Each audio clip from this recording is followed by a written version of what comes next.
Senhor Jesus, Ele é a nossa alegria, é aquele que nos fortalece, é aquele que nos consola. E nós vamos iniciar o culto cantando este hino, o hino Sou Feliz com Jesus. Nós já contamos a história deste hino, foi escrito por um homem que sofreu uma tragédia, perdendo a família, mas em meio à família, a essa tragédia, Jesus foi o seu consolo, foi a sua fortaleza. E vamos então cantar este hino. Se paz a mais doce eu puder desfrutar, se dor é mais forte sofrer, ou seja o que for, me faz saber que feliz com Jesus sempre sou. Então vamos adorar o Senhor, iniciando o culto com este hino, com essa letra maravilhosa.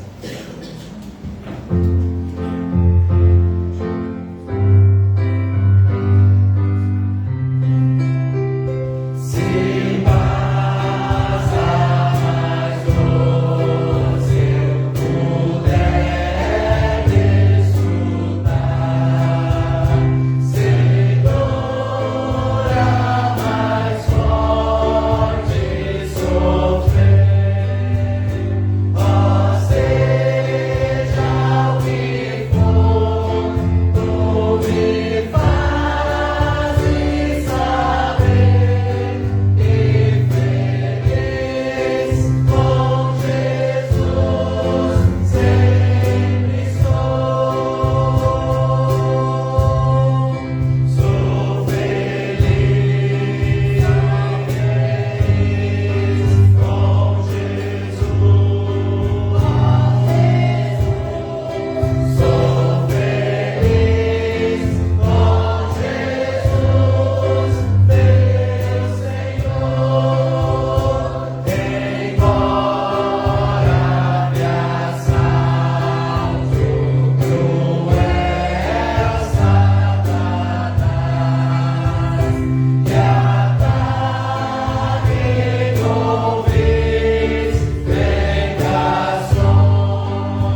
Senhor, nosso Deus, nosso Pai, te damos graças, Senhor, porque podemos estar aqui, Senhor, no Santo Deus, direcionando, Santo Deus, a Ti louvores e adoração pelo Santo bendito nome, Pai.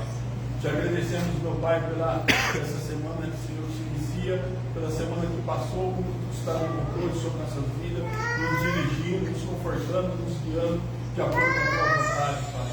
Obrigado por chamar o Senhor, nosso Deus, que tem nos sustentado, nos abençoado, hoje e sempre. Pedimos a Ti, no Santo Deus, de hoje, que Tu receba, Senhor, nosso louvor e nossa adoração a Ti, Pai. Que podemos, Senhor, nesse dia que Tu nos dá, Senhor, Te prestar culto, de louvor e adoração, e que a Tua palavra, de tudo aquilo, Senhor, que nós podemos aprender aqui, reunido com os irmãos, que possa estar sobre nossos corações, gravado, Santo Deus, nossa mente, para que nós podemos, Santo Deus, cada dia de nossa vida, Santo Deus, trazer aquilo, Senhor, que nós aprendemos, que a Tua palavra venha nos fortalecer, venha, Senhor, nos criar dia por dia, e que nós podemos ser gratos a Ti, Santo Deus, olhar pelas Tuas bênçãos que Tu, Senhor, tem derramado sobre nós, que nossas bênçãos, que as Tuas bênçãos, Senhor, derramam sobre nós, que seja aquilo que nos fortaleça, que tenha nos guiado, para que nós podemos entender e compreender, Senhor, os planos sobre a nossa vida. Obrigado, meu Pai amado, no nosso Senhor Jesus Cristo, te damos graças por hoje e oramos para o Senhor. Amém. Amém. Louvaremos ao Senhor também com as ofertas e dízimos, e enquanto isso cantaremos o cântico Tu és o dono do meu coração. O Senhor é o dono da nossa vida, do nosso coração, e louvamos porque é Ele que nos tem conduzido para mais perto dele. Amém.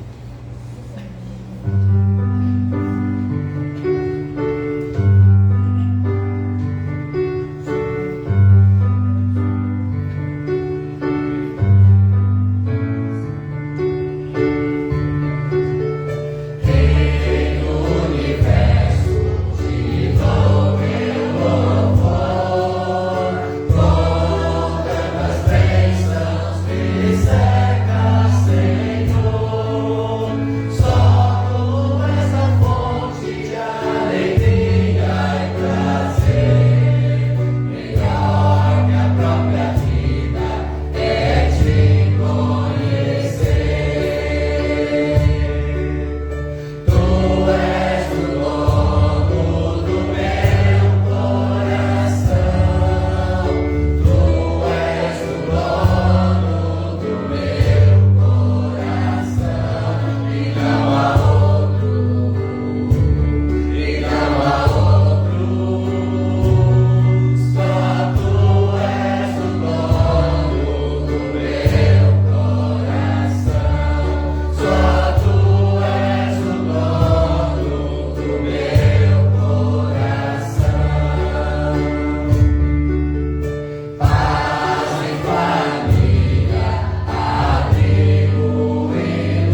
desejarem, poderão levar seus pequenos até o berçário. E eu convido os irmãos então para abrir suas Bíblias na primeira carta de Paulo a Timóteo, capítulo 3. Estamos estudando nas manhãs de domingo, nessa primeira carta a Timóteo. Estamos nesse trecho, capítulo 3, que é do 1 ao 7, falando sobre as qualificações do homem de Deus, qualificações que devem estar presentes na vida de um pastor, mas também não só o pastor, mas a todos os homens da igreja. Uma vez, como veremos hoje, nós somos vistos, assistidos pelas pessoas do mundo e nós temos que dar esse bom testemunho. Vamos para a primeira carta a Timóteo, capítulo 3. Eu vou ler do versículo 1 ao 7 para a gente estar por dentro de todas as instruções que o apóstolo do Senhor deixou para nós. Essa afirmação é digna de confiança. Se alguém deseja ser bispo, deseja uma nobre, excelente função. É necessário, pois, que o bispo seja irrepreensível, marido de uma só mulher, moderado, sensato, respeitável, hospitaleiro e apto para ensinar. Não deve ser apegado ao vinho, nem violento, mas sim amável, pacífico e não apegado ao dinheiro. Ele deve governar bem sua própria família, tendo os filhos sujeitos a ele com toda a dignidade. Porque se alguém não sabe governar sua própria família, como poderá cuidar da igreja de Deus? Não pode ser neófito, recém-convertido, para que não se orgulhe e caia na mesma condenação do diabo. Também deve ter boa reputação perante os de fora, para que não caia em descrédito e nem na cilada, na armadilha do diabo. Vamos orar. Abençoe, Senhor, a Tua palavra nessa manhã, que o Santo Espírito possa mostrar em nós áreas que ainda precisam ser trabalhadas. Que o Espírito Santo também nos quebrante, nos coloque diante de Ti com o coração quebrantado, para que possamos também receber a graça para vivermos da maneira como o Senhor quer que nós vivamos. Nos abençoe, edifique-nos com a Tua palavra, é o que eu peço no nome de Jesus. Amém. Irmãos, no versículo 6, que é o versículo dessa manhã, nós encontramos aqui uma qualificação que deveria ser óbvia, mas nem sempre tem sido óbvia essa qualificação em muitos lugares. Um pastor não pode ser uma pessoa recém-convertida. O pastor não pode ser uma pessoa recém-batizada. A palavra neófito, que aparece aí em muitas versões, significa recém-plantado. Ou seja, uma árvore que você acabou de plantar, a gente sabe. Plantamos uma árvore lá em casa e só dá um vento, a árvore já quer tombar. Então, temos que colocar lá os vários madeiras, bambus, para que a árvore não caia. Porque tudo que é recém-plantado não tem muita resistência.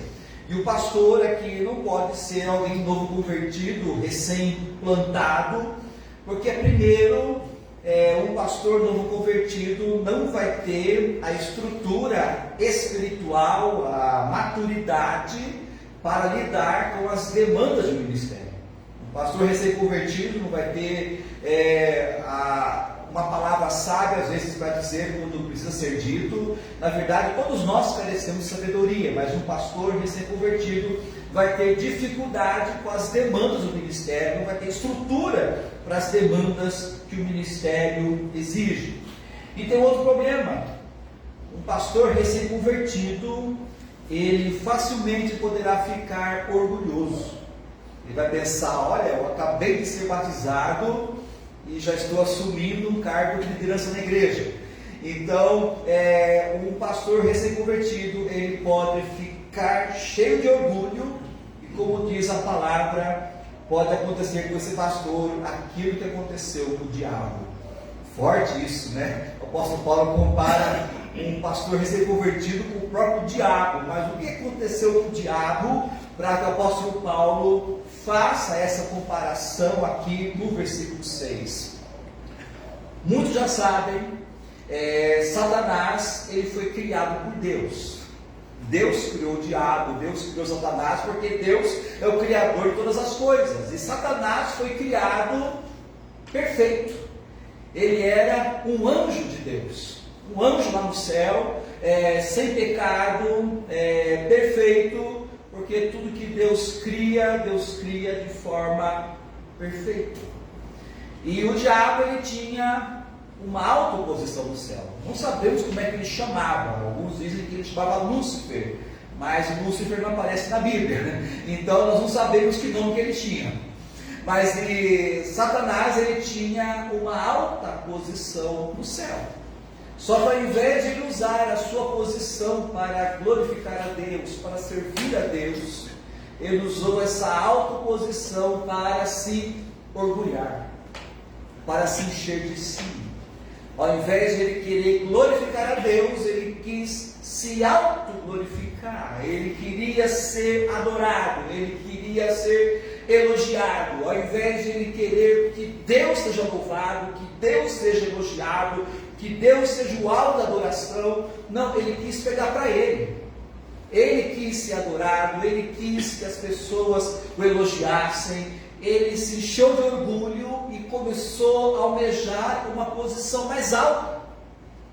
Foi nesse momento em que ele se enche de orgulho, ele peca, momento que ele é então excluído, retirado da sua posição, quando ele se tornou esse ser que nós conhecemos, Satanás, o diabo, este ser angelical, que tem feito de tudo para frustrar os planos de Deus, mas ele nunca frustrará. E Isaías 14 fala um pouquinho sobre essa história de Satanás. Na verdade, Isaías aqui está falando sobre o rei de Tiro. Que a história do rei de Tiro é muito semelhante à história de Satanás. Então, por isso que essas histórias, elas meio que se assemelham bastante. Isaías 14, do 13 ao 15 diz: você que dizia no seu coração, subirei aos céus, erguerei o meu trono acima das estrelas, dos anjos de Deus, eu me assentarei no monte da Assembleia, no ponto mais elevado do santo monte. Percebe aqui muito a palavra eu me assentarei, eu me elevarei no ponto mais alto. Então, a pessoa orgulhosa, ela gosta de falar a palavra eu. Então, se você quer saber se você é orgulhoso ou não, comece a contar quantos eus você fala para falar de você. Porque eu isso, porque eu oro, porque eu faço isso. E então, quando você começa a contar com as pessoas as coisas que você faz, tome cuidado. O diabo começou com muito eu vou fazer isso, vou fazer aquilo. E ele diz também: eu vou subir mais alto que as mais altas nuvens, eu serei como o Altíssimo, serei como Deus. Só que Deus proferiu a condenação do diabo. Mas as profundezas do Sheol, você será levado e irá ao fundo do abismo. Então, irmãos, nós vemos aqui que o pecado do orgulho é um pecado muito sério. A Bíblia diz aqui em Provérbios 16, 18, que o orgulho vem antes da destruição, o espírito altivo antes da queda. Por que o orgulho é um pecado muito sério? Porque o orgulho, meus irmãos, é um pecado que nós atentamos contra o próprio Deus. Porque tudo que nós temos, tudo que nós somos e temos porque recebemos de Deus. Tem crente que se orgulha da sua oração. Tem crente que diz: porque eu levanto de madrugada para orar, eu oro assim, eu faço jejum, eu. Sabe por que você ora? Sabe por que você se levanta para orar? É porque Deus te capacita a isso. Porque você não é melhor que qualquer pecador que está aí no mundo afundado no pecado, afundado nas piores coisas. Se hoje você se hoje você ora, se hoje você faz alguma coisa, você deve tudo isso a Deus. Então nós não temos que nos orgulhar de nada. Tem pessoas que dizem, porque eu faço isso, eu sou aquilo, eu. Cuidado com a palavra, cuidado com esse pronome eu. Porque a Bíblia diz que nós não temos nada que nós não recebemos de Deus. Tudo que temos, nós temos porque Deus deu. Se você é salvo, é porque Deus quis te salvar. Se você hoje é um crente, é porque Deus quis que você fosse um crente. Aí você diz, não, eu sou crente porque eu entendi a mensagem, eu aceitei o Evangelho. Não. A Bíblia diz que Deus, Ele estende a sua misericórdia para quem Ele quer. A Bíblia diz que Deus salva quem Ele quer. A Bíblia diz que os salvos foram eleitos por Ele antes da fundação do mundo. Então, tudo que nós temos e somos, nós temos porque Deus quis. Então, por isso que o orgulho é um atentado contra Deus. Porque tudo que nós temos e somos, nós temos porque Deus quis, porque Deus deu. Por isso que o Provérbios diz que quando a pessoa começa a ficar cheia de si, cheia de orgulho, ela está beirando a destruição. O espírito altivo vem antes da queda. E esse versículo 6 de Timóteo, ele pode ser traduzido de duas formas. Talvez aí algumas versões dos irmãos estão diferentes. Não sei se tem irmãos aqui com a NVT. Na NVT diz que o pastor neófito, o pastor recém-convertido, ele pode se orgulhar e cair, na armadilha do diabo. Na verdade, o versículo aqui permite essas duas traduções. Mas o que nós aprendemos aqui? Às vezes Deus pode usar o próprio diabo para derrubar uma pessoa que está orgulhosa. Agora, irmãos, por que isso aqui acontece, isso que está aqui em Provérbios? Por que Deus permite que o orgulhoso caia? Por que Deus permite que uma pessoa autoconfiante, cheia de si, caia? Deus faz isso para o próprio bem da pessoa. Tudo que Deus faz, tudo que Deus permite na nossa vida, é para o nosso bem. Às vezes a gente estamos tão cheios de nós mesmos. Às vezes nós nos achamos tanta coisa, e Deus permite que a gente caia. Deus permite que a gente peque. Por que Deus permite que o filho dele caia? Justamente para nós nos quebrantarmos diante dele. Nós temos que aprender o seguinte, irmãos: o crente maduro não é aquele crente que não peca. O crente maduro não é aquele crente que se orgulha da sua espiritualidade. O crente maduro é crente humilde diante do Senhor. É aquele crente que se quebranta diante do Senhor, que reconhece que ele depende do Senhor. É aquele crente que reconhece o quanto que ele é fraco. Aquele crente que reconhece o quanto que ele é propenso ao orgulho. Aquele crente que reconhece o quanto que ele é propenso à autoconfiança. E ele se quebranta aos pés do Senhor. Então, às vezes, quando Deus permite que a gente caia, quando Deus permite que a gente quebre a cara, é igual aquele bebê que quer subir na cadeira, aquela criança pequenininha, ela quer subir na cadeira, ela quer subir, e os pais estão dizendo, não sobe, que você vai cair. Mas aí, quando a criança percebe que os pais viram as costas, a criança vai lá tentar subir na cadeira, tentar subir no armário, e os pais, não faça isso que você vai cair. Só que aí tem pais que deixam. Já que a criança quer subir na cadeira, deixa ela subir. Só que quando a criança sobe na cadeira, ela sobe uma vez só, porque ela vai cair, ela vai chorar, ela vai sentir dor, mas ela nunca mais vai subir na cadeira. Às vezes a Espírito diz uma coisa. Às vezes a gente fica tão orgulhoso, a gente fica tão cheio de si, e Deus diz, não vai. E aí Deus deixa a gente quebrar a cara, mas é a maneira que Deus usa para nos quebrantar, nos humilhar e nos colocar humildes diante dele. Por isso que o orgulho é um pecado sério. Então, quando o Filho de Deus se enche de orgulho, Deus vai permitir, Deus vai enviar alguma coisa para que ele se quebrante e volte, humilde e quebrantado aos pés do Senhor Jesus. Então nós temos dois caminhos. Nós temos o caminho do orgulho, que Satanás trilhou, de encher-se de si, e nós temos um outro caminho melhor, que é o caminho do Senhor Jesus. E o Senhor Jesus, ele não apenas foi humilde, se humilhou, mas foi Ele que nos ensina, Ele que nos ensina, é Ele que nós devemos imitar. Em Filipenses capítulo 2, versículos 5 ao 7, encontramos aqui o caminho para nós vencermos o orgulho, para nós aprendermos a nos esvaziar, que é imitar o exemplo de Jesus. Filipenses 2, versículo 5 diz assim: seja a atitude, o pensamento de vocês o mesmo de Cristo Jesus, que embora sendo Deus, não considerou que o ser igual a Deus era algo a que devia apegar-se, mas esvaziou-se a si mesmo, vindo a ser servo, tornando-se semelhante aos homens.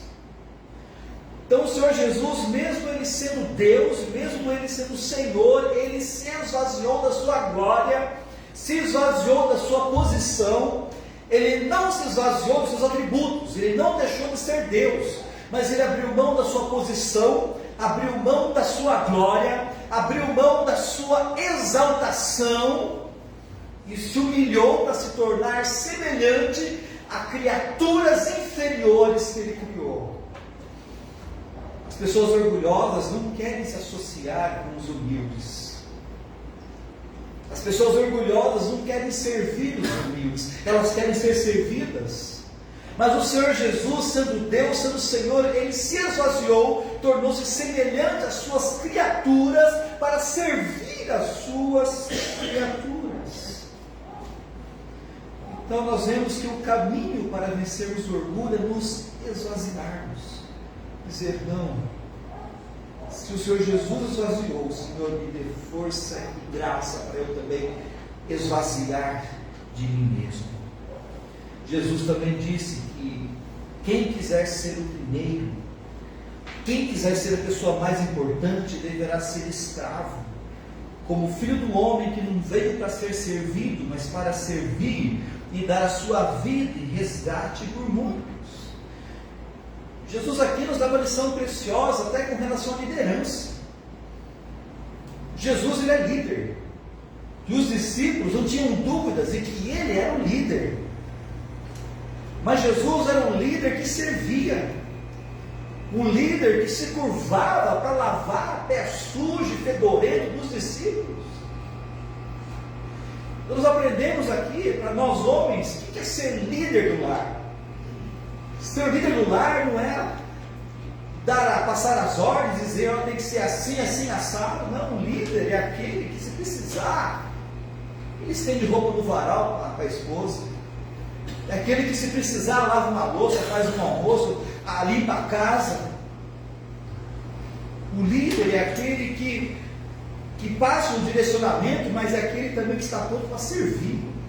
Está pronto para servir a esposa, pronto para servir os filhos. Porque antes da palavra de Deus dizer que a mulher tem que sujeitar o marido tem que amar a esposa, a Bíblia fala que nós devemos sujeitar uns aos outros. Então o líder, o nosso chamado é para nos sujeitarmos uns aos outros, servir uns aos outros, seguindo o exemplo do Senhor Jesus. Jesus também disse em Mateus 23, 11 e 12: o mais importante entre vocês deverá ser servo, pois todo aquele que a si mesmo se exaltar será humilhado, e todo aquele que a si mesmo se humilhar será exaltado. Quando nós estamos orgulhosos, nós fechamos os olhos para os nossos pecados. Nós achamos que somos fortes, somos melhores. Por isso que a nossa oração tem que ser: Senhor, abra meus olhos para eu ver meus pecados. Abra meus olhos, Senhor, para que eu enxergue meu orgulho. Abre meus olhos, Senhor, para eu ver quem eu realmente sou. Para que nós nos quebrantemos diante do Senhor Jesus. E para que nós aprendamos a sermos graciosos e misericordiosos com todos. Porque o que nos torna humildes uns para com os outros, o que nos tornará graciosos uns com os outros, é quando começamos a enxergar a feiura do nosso pecado. É isso que nos torna humildes, nos torna quebrantados. Beijo nos pés do Senhor Jesus. E a outra qualificação do homem de Deus, além da humildade, versículo 7. Versículo 7 de 1 Timóteo capítulo 3 diz que o homem de Deus, o bispo, o pastor, deve ter boa reputação perante os de fora, para que não caia em descrédito e nem na cilada do diabo. O pastor tem que ter uma boa reputação perante a sua família, o pastor tem que ter uma boa reputação perante a igreja, mas o pastor também tem que ter uma boa reputação perante os de fora, perante os incrédulos. As pessoas do mundo não vão concordar com aquilo que o pastor ensina, mas as pessoas do mundo têm que enxergar no pastor virtudes. As pessoas ligadas vão dizer: não, eu não concordo com o que o pastor ensina, mas eu respeito, porque eu vejo que o pastor é uma pessoa que tem caráter, uma pessoa generosa, bondosa, pacífica. Então o pastor ele tem que ter um respeito pelas pessoas de fora, com relação ao seu caráter. Porque as pessoas do mundo, por mais que elas tenham a sua vida torta, as pessoas do mundo, elas têm um senso de justiça. As pessoas do mundo, elas têm noção do que é certo e o que é errado, porque Deus colocou em todo ser humano, no seu coração, a tal da consciência. Deus escreveu a sua lei no coração de todos. Então, todas as pessoas do mundo, elas têm noção do que é certo e o que é errado, porque Deus imprimiu a sua lei no coração delas. Então, as pessoas do mundo, elas sabem como que um crente tem que proceder. Se as pessoas do mundo te verem fora um copão lá de cerveja, vão ficar escandalizados. Mas peraí, você não é crente? Está bebendo? Se você for crente, a pessoa saber que você é crente, e você for um caloteiro, eles vão falar: peraí, você não é crente? Você não está pagando o que deve? Ou então essas pessoas percebem que você está mentindo. Ué, mas você não é crente e está mentindo? Então as pessoas do mundo, elas têm um senso de justiça, um senso daquilo que é certo e que é errado. Por isso que nós, crentes, nós estamos sendo observados pelo mundo. E nós não podemos dar motivos para que o mundo nos acuse de forma justa. O mundo irá nos acusar, mas nós temos que fazer de tudo para que as acusações que o mundo faz contra nós sejam acusações injustas. Quando o apóstolo Paulo escreveu a carta aos Romanos, ele menciona aqui os judaizantes. Os judaizantes eram judeus que andavam para cima e para baixo com a lei de Deus. Eram judeus que eles grudavam nos braços, grudavam em seu corpo trechos da lei de Deus, os filactérios. Então eles andavam com a palavra de Deus presa neles, e eles ficavam lá recitando a lei de Deus, ficavam recitando a palavra de Deus. Então você acha difícil ler Levítico, mas os judeus sabiam Levítico de cor. Aquilo que você tem dificuldade para ler, eles sabiam falar de cor. Mas só que tinha um problema. Olha o que Paulo diz acerca dos judaizantes: você que se orgulha da lei, desonra a Deus, desobedecendo a lei. Irmãos, faz sentido? Não faz sentido. Ele diz: vocês ficam andando para cima e para baixo com a lei de Deus, vocês ficam recitando a lei de Deus o tempo todo, Só que vocês estão desonrando a Deus porque vocês estão desobedecendo essa mesma lei que vocês estão recitando. Vocês recitam a lei, mas quebram a lei o tempo todo. Vocês dizem que não podem mentir, mas estão mentindo. Vocês dizem que tem que honrar o pai e a mãe, mas vocês estão desonrando o pai e a mãe. E é por isso que o apóstolo diz, como está escrito, o nome de Deus é blasfemado entre os gentios por causa de vocês. Agora eu pergunto, isso aqui acontece ou não hoje em dia? O nome de Deus tem sido blasfemado por causa do testemunho de muito crente? Tem profissionais que eles não pegam serviço de crente. E quando fala que é crente, eles já não querem serviço. Eu já contei isso, né? Quando, anos atrás, até quando fomos comprar o ar-condicionado, a empresa, quando viu que o funcionário fez todo o orçamento, a gente já estava para fechar o negócio, e quando o dono da empresa percebeu que o funcionário estava vendendo o ar-condicionado para uma igreja, o dono quis que o negócio fosse cancelado, porque o dono da empresa diz: eu não vendo produtos para a igreja, porque ele foi lesado por muitas igrejas. Mas aí, de tanto conversar, ele deu uma chance. Não, então eu vou dar uma chance para vocês, eu vou vender para vocês o ar-condicionado.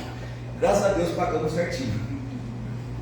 Mas o nome de Deus tem sido blasfemado em muitos lugares aí pelo mau testemunho de muito crente. Crente que não paga, crente que mente, crente que é picareta. Por isso a Bíblia fala que nós temos que prestar atenção, tomar cuidado para que nós possamos dar o bom testemunho perante os de fora.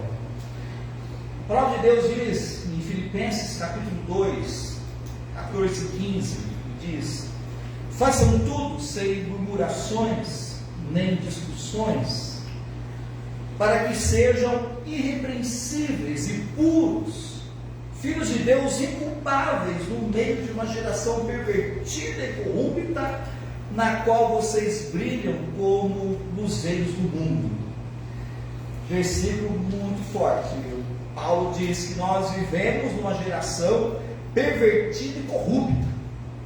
Então ele não diminui, ele não diminui a perversidade do mundo. O mundo que vivemos é um mundo pervertido e corrupto, mas no meio dessa geração tão pervertida, tão corrupta, nós temos que viver como filhos de Deus inculpáveis. Nós temos que ser como luzeiros do mundo.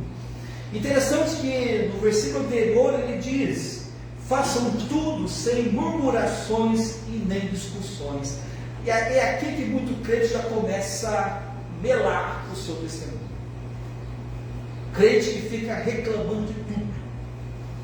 Crente que põe defeito em tudo. Uma pergunta: aquele crente que fica murmurando, reclamando de todas as coisas, vem a pergunta: essa murmuração atinge quem?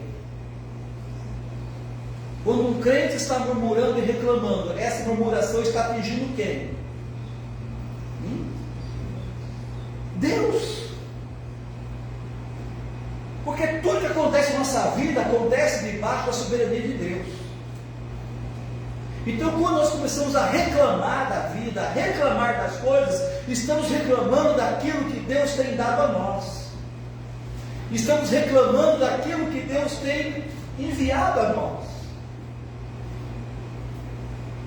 Porque, inclusive, se uma pessoa faz o mal para nós, essa pessoa fez o mal porque Deus permitiu. O nosso bom testemunho começa em agradecer a Deus por tudo que Ele tem dado a nós. Como diz a mesma Escritura: em tudo dai graças, porque esta é a vontade de Deus em nossa vida. Quando Jesus estava perante aquela multidão, o que eles tinham para comer? Nos lembram? Na primeira multiplicação, Quantos pães? 5 pães e quantos peixinhos? 5 pães e 2 peixinhos para uma multidão. E quando Jesus pega aqueles 5 pães e 2 peixinhos, o que ele faz? Agradece.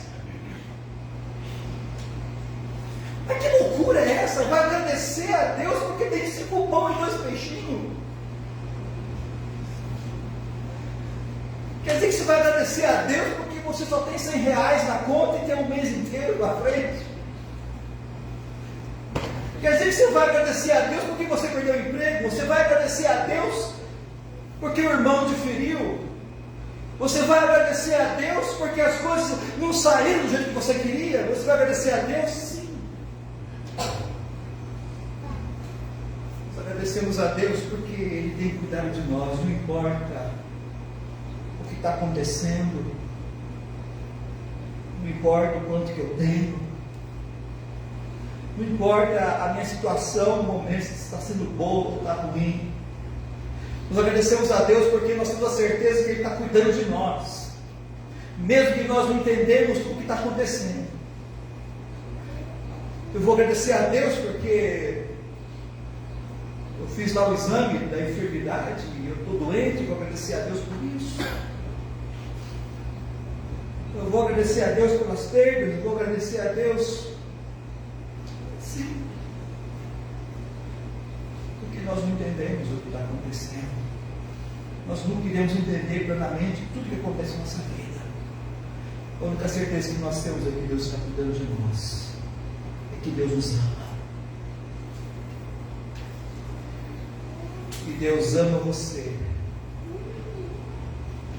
por causa do Filho, porque Jesus morreu por você. Deus vestiu você com as vestes do Filho, e você é amado por Deus, você é cuidado por Deus. E Deus quis te salvar, Deus quis fazer de você um filho dele. Ele te amou, Ele te chamou, Ele te justificou.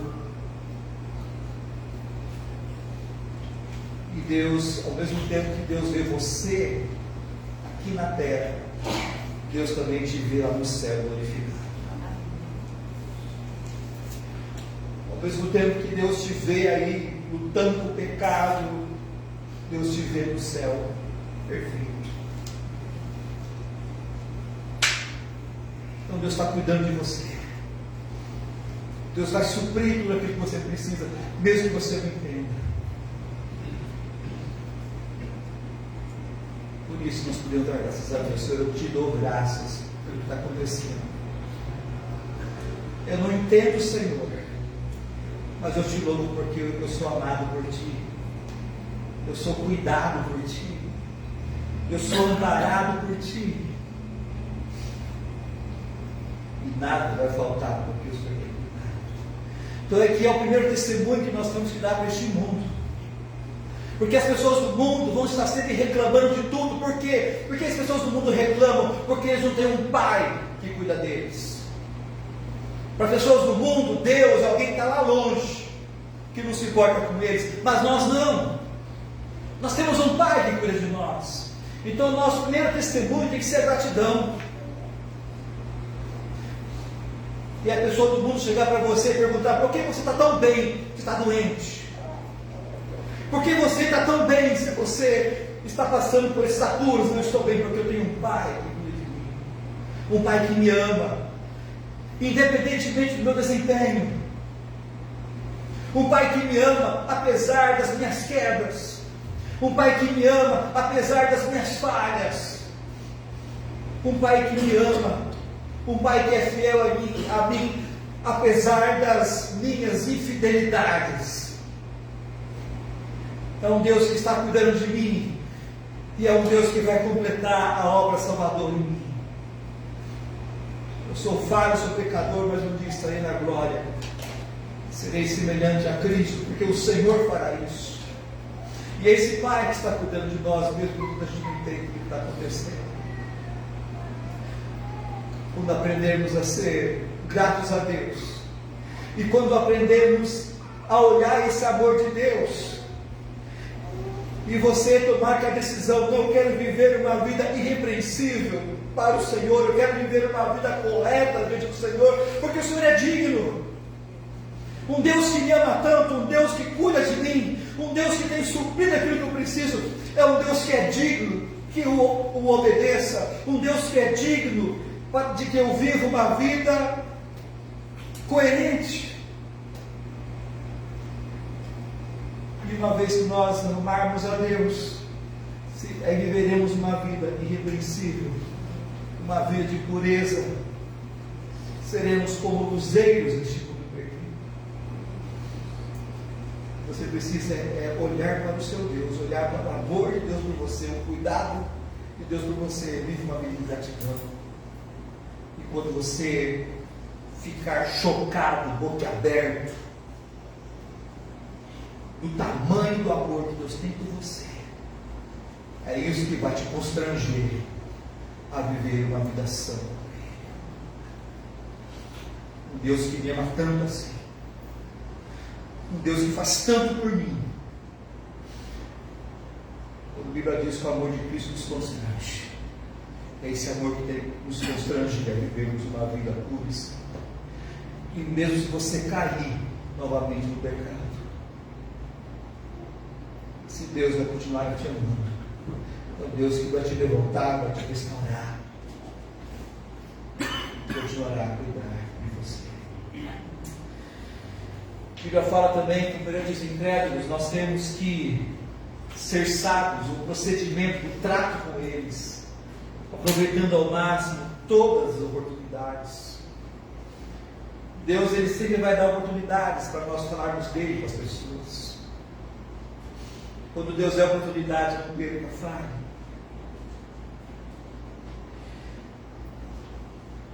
Um erro que muitos evangélicos cometem no evangelismo é falar aquilo que o indicador já sabe. Você chegar para o incrédulo e falar: sua vida está uma desgraça, já está indo para o inferno, ele já sabe disso. A pessoa do mundo já sabe que a vida dele é uma desgraça. Por quê? Porque Deus gravou a lei dele no coração de todos. Então o incrédulo sabe que se ele morrer, está perdido. Então, o erro de muitos cristãos é o que? É falar o incrédulo que ele já sabe. E nós temos que proclamar para as pessoas aqui: Deus é de fato, sim, justo juiz. Haverá um julgamento, mas esse Deus que é juiz é um Deus que enviou o Filho dele para morrer pelo pecado. É um Deus misericordioso, disposto a perdoar e salvar todo aquele que se arrepende. É chegar para a pessoa que está afundada no pecado e dizer: você pode ter uma vida nova se você se arrepender, se você crer no Senhor Jesus. E nós devemos ter sabedoria e aproveitar essas oportunidades que Deus nos dá.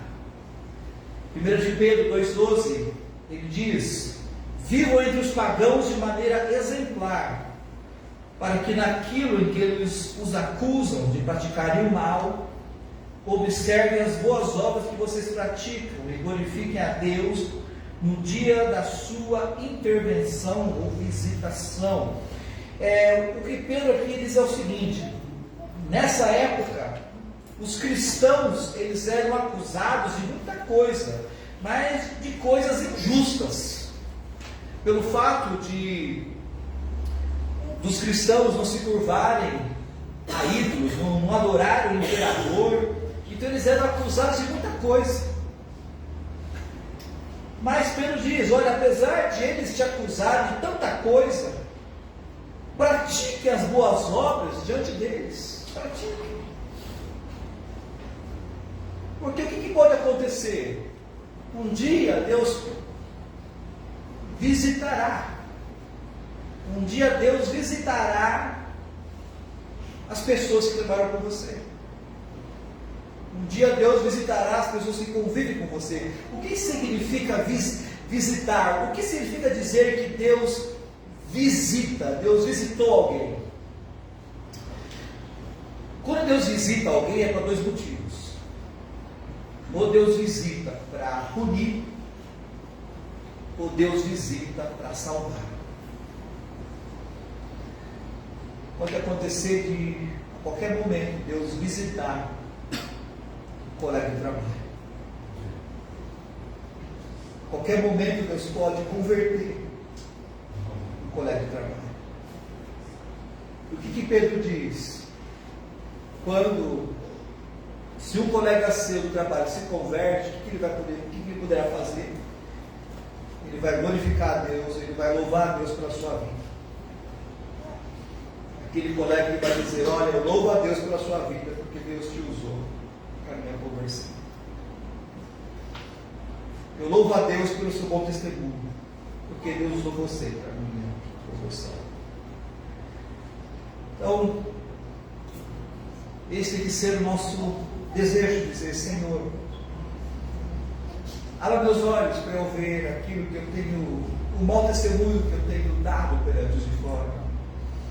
Senhor, me perdoe porque eu tenho murmurado, eu tenho reclamado, a minha vida não tem sido muito diferente das pessoas aí fora. É dizer: Senhor, me perdoe porque o meu linguajar, o meu palavreado não tem sido bom. E devemos dizer: Senhor, mude meu coração, transforma, dá-me um coração grato a Ti, dá-me um coração que Te louve e Te adora, para que eu possa viver uma vida exemplar, uma vida de bom testemunho perante os de fora, para que a minha vida seja um instrumento para que o Senhor venha visitar e intervir outros para a salvação. Resumindo, pedimos hoje pela manhã que Deus nos dê coração humildes, que Deus nos ajude a nos esvaziar de nós mesmos, que Deus também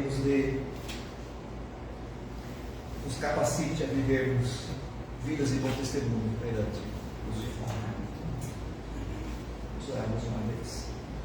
Obrigado, Senhor, pela tua palavra, e pedimos, Senhor, a tua graça, a tua capacitação, para que a cada dia nos esvaziemos de Ti,